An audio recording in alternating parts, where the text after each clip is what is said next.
Lee is here with me, and we have been talking about anti-aging products. Yes. Now, I understand that someone has called in, and the call didn't come through to the studio, but they left information for me to send information to them. This information, I'll be honest with you, I have your information and I'll contact you, but I Googled everything. I Googled and went to YouTube, and everything I've gotten online. So we're not really coming up with this stuff as trained professionals, but it's just that it's things that we have an interest in. Because Christa, introduce yourself again. Yes, so my name is Christa Lee, and I have my business, Christa Lee Cosmetics, and I write a blog on styledbychrista.com. You can also find my skincare products on styledbychrista.com. And all of my products are made with natural ingredients. I try to use as many organic ingredients as possible, very, very little fragrance, so that way you have less chemicals in your product. And so I'm really, really excited to be having this conversation tonight, because I think the more we talk about it, the more people know about it. It gives them information, educates them, empowers them to make good decisions about skincare. You're absolutely right. And that's why I'm glad that you were able to come in as a blogger. You can talk about these things. And I know that you're into cosmetics, you're a makeup artist. Well, my name is Rita Moore, and I'm a speaker, and I'm also a video producer, currently producing shows here at Public Access. And we took advantage of this time that's available to us to put together this show and to talk to you about natural skincare. So now Christa and I are going to talk about the best ingredients for natural skincare. Yes, I love it. Which is it's something that I really do have an interest in, because from what I understand, there is a hidden toxicity in most beauty products. There is. And a lot of your cosmetics, they're not regulated to really put any type of labels on how many toxins are in them. But if you pay attention to the ingredients and look at certain key ingredients, you'll start to see different things that are really, really not good for you that you should steer away from. So, It says here that unfortunately today, it's a reality that most mass-produced products we use every day, whether we use it for personal beauty care or for household cleaning or for storing things like food in plastics, that they're loaded with endless synthetic ingredients that can wind up causing more harm than good. So you think you're buying something, it's a good price, and it's going to help you look good, but how good is it for you? It says that buying skincare products can be tricky because there's so many different options. And let me just mention this. Now, it's been years since I went to college. But when I was in college, I took a marketing course. I went to Baruch College in New York City. And when I was in college, I took a marketing course, and my marketing instructor was telling us different things about marketing. I think the rules have changed and there are guidelines you have to go by now. But back then, this is when they first started. Let me start with the shampoos. Yes. They were shampoos. They would have a green for dry, a gold for oily, a red for normal. Yes. Well, my professor told the class, there's no difference except for the color. And see, that's why I think it's so important to pay attention to the ingredients. Now, use that as an example. If you look for shampoos and you look on the back and there's all of these different words that you just cannot pronounce, 9 times out of 10, they're a chemical that are not good for you.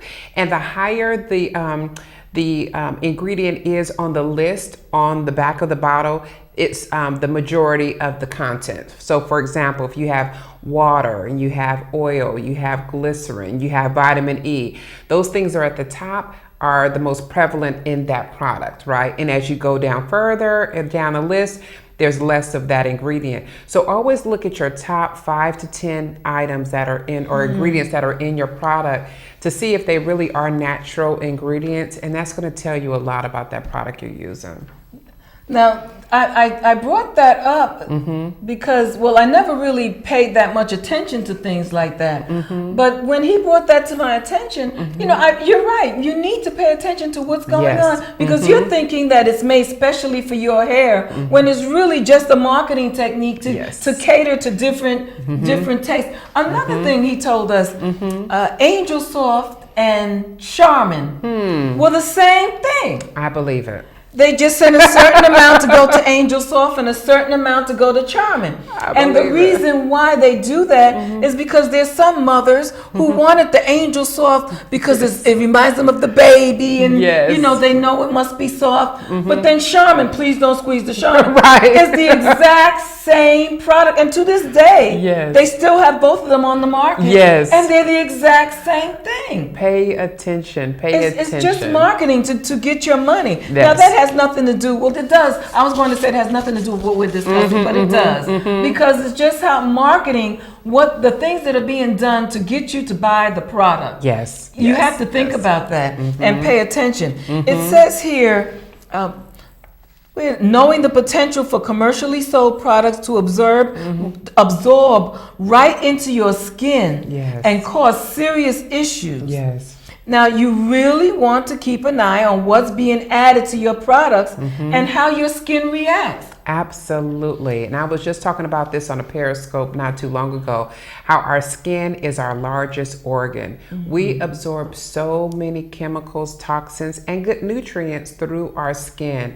So it's so important to pay attention to what you're putting on. And that's when I was mentioning about the coconut oil. We'll talk about that in a minute. But one of the most popular products that I sell is the whipped coconut oil.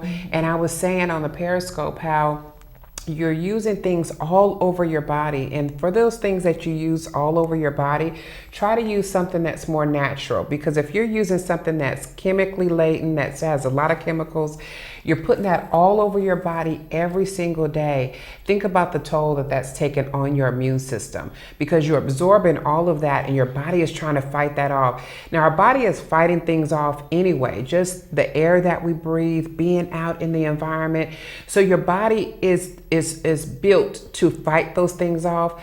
But if you overload it with a lot of toxins, then you can break down. And so it takes a toll. So the more that you can do on what you can control, because the environment you cannot control. So try to do as much as you can do that you can control. Exactly. Thank you so much. Thank you so much for that information. Now, the number is up on the screen in the studio. You can call the studio if you have any questions. Just give us a call and we'll be glad to answer your questions. But back to this, it says here that store-bought skincare products typically contain toxic ingredients and chemical fragrances that are linked to all sorts of issues. Now listen to this. It starts with hormonal problems. You can have, for ladies, you can have it in irregular periods, and it can cause infertility, and you can also have allergies, and it can also cause cancer. It's so true. People don't, as long as they're making their money, they don't care if it causes a problem for you. They're making money, and unfortunately that's the type of world that we're in now, where money is more important to a lot of these corporations than caring for the client or for the customer. It's so true. So you have to look out for yourself. You do. When so look up the products that are good for natural skincare. We went over some of the things that you can eat that will help you, but one of the other things that I wanted to mention too about toxins, and you talk about money in these big companies, because they want to mass produce their products and have them all across the country, all around the world, they have to put a certain level of preservatives in them in order for them to have a certain shelf life.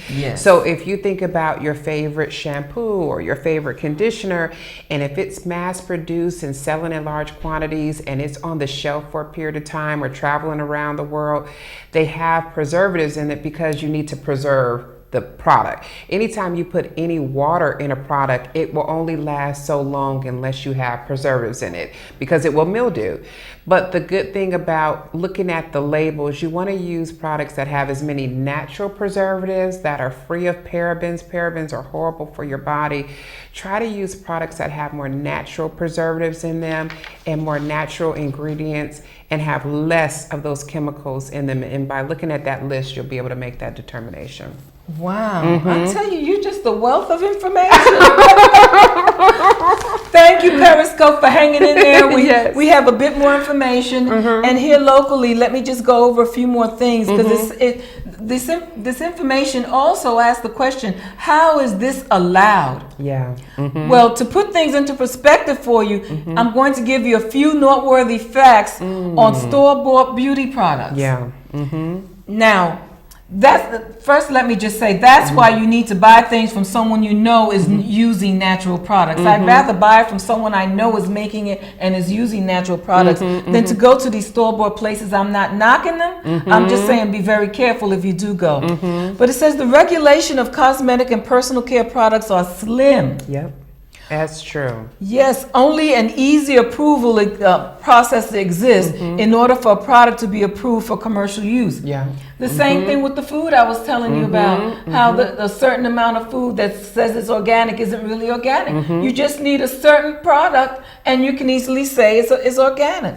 And it's really interesting how it's that way in this country, because if you look at the FDA helps to regulate our food, and even by having that regulatory body in place, just like you said, if there's a certain percentage, people can have certain labels, but the FDA is for food. There isn't any oversight for cosmetic companies, so that it doesn't have that stringent regulatory body over it like the food industry does. So that's why it's so important as a consumer that you pay attention to what you're buying. Exactly.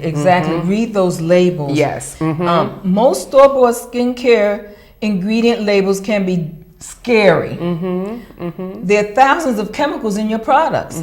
And make no mistake about it, they're usually being directly absorbed into your body. Absolutely. These chemicals that you're putting on your body, on your face or on your skin, is being absorbed by your body. And there is little government review on approval because the skincare industry is highly unregulated. That's right. Especially here in the U.S.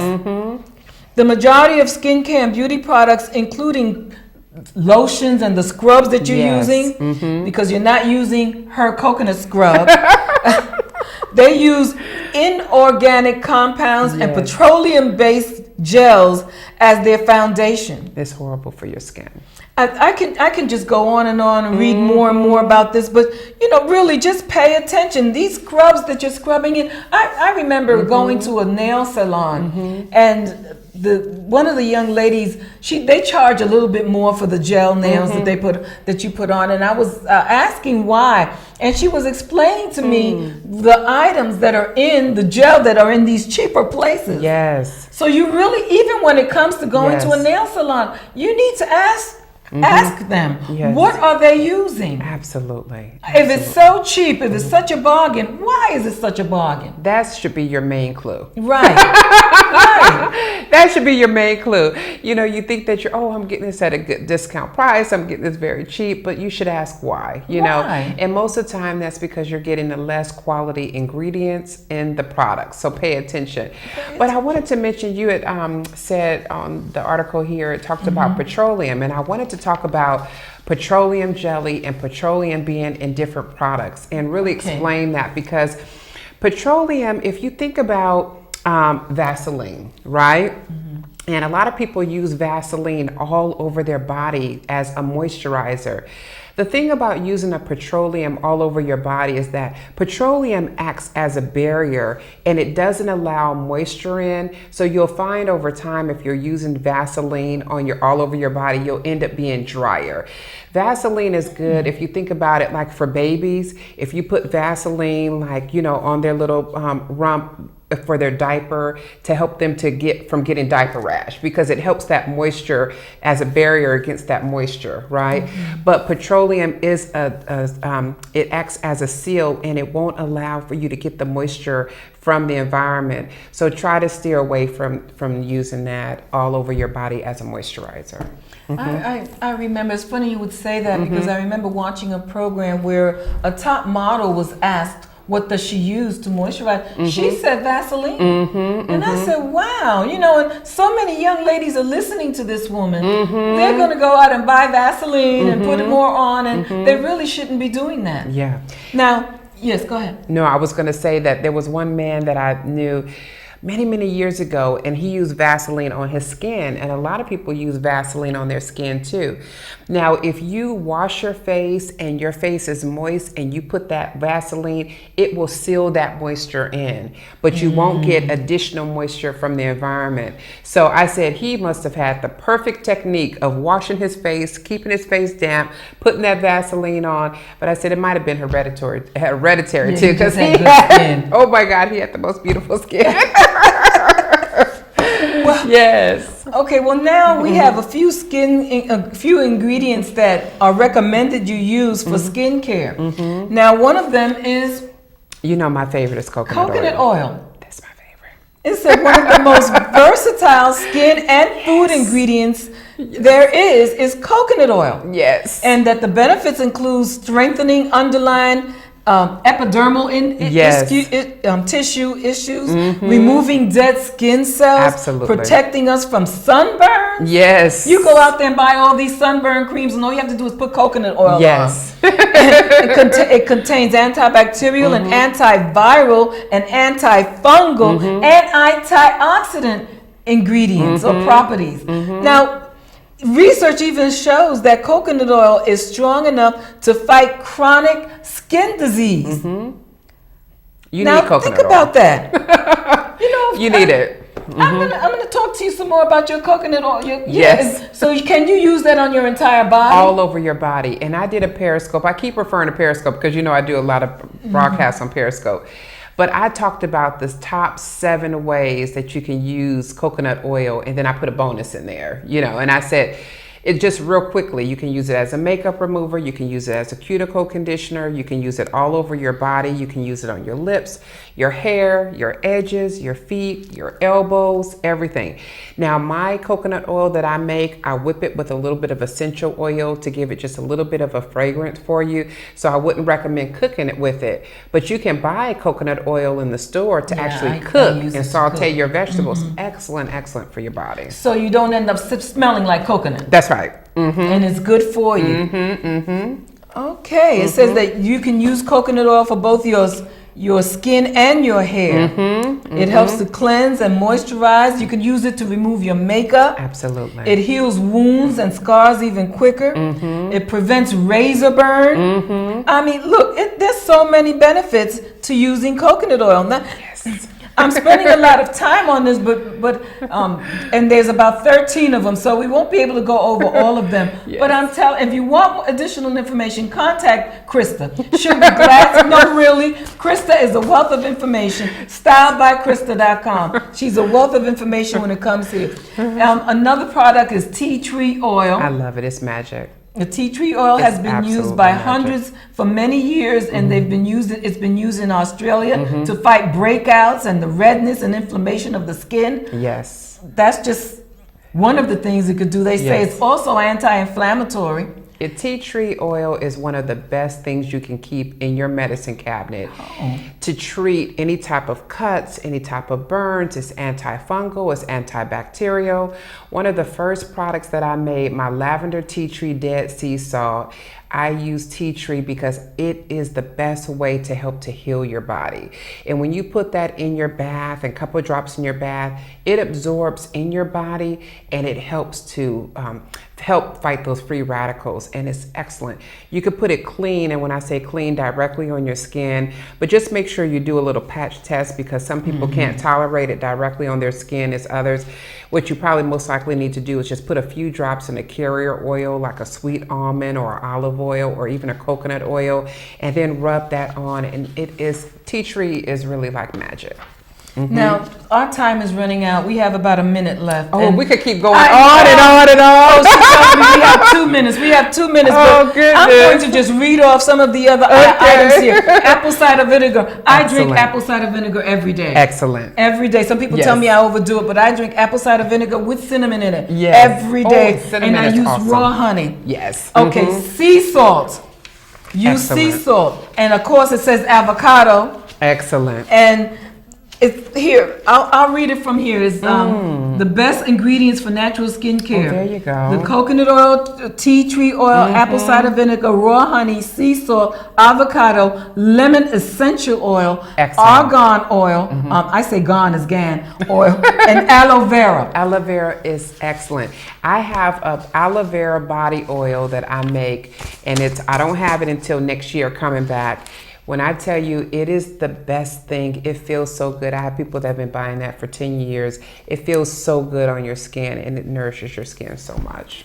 And a few more things: jojoba oil, almond oil, shea butter, and castor oil. Excellent. Now I know that I only have a few seconds left, so while we just to say goodbye, I want to thank you, Christa, for coming on you for and having being my me. guest. You're a wealth of information. Thank you. Thank you for the folks in Periscope for hanging in there with us, because you aren't able to see what's going on behind the scenes. You aren't able to see our title and everything as the people here in the audience can see. And thank you for the audience, the local audience here in Richmond, Henrico, Thank you. Hanover. And we'll be back next year. Yes. This is my last show for this year. We'll be back next year, and look for Christa, Style by Christa. She'll be doing her own show, and we just have a wealth of information. She has a wealth of information about doing things naturally. Yes. And she has her products. You can catch her by logging on to stylebychrista.com. Yes. You know me, I'm Rita Moore Speaks. I'm here at the studio producing. If you have any questions or concerns, call the studio.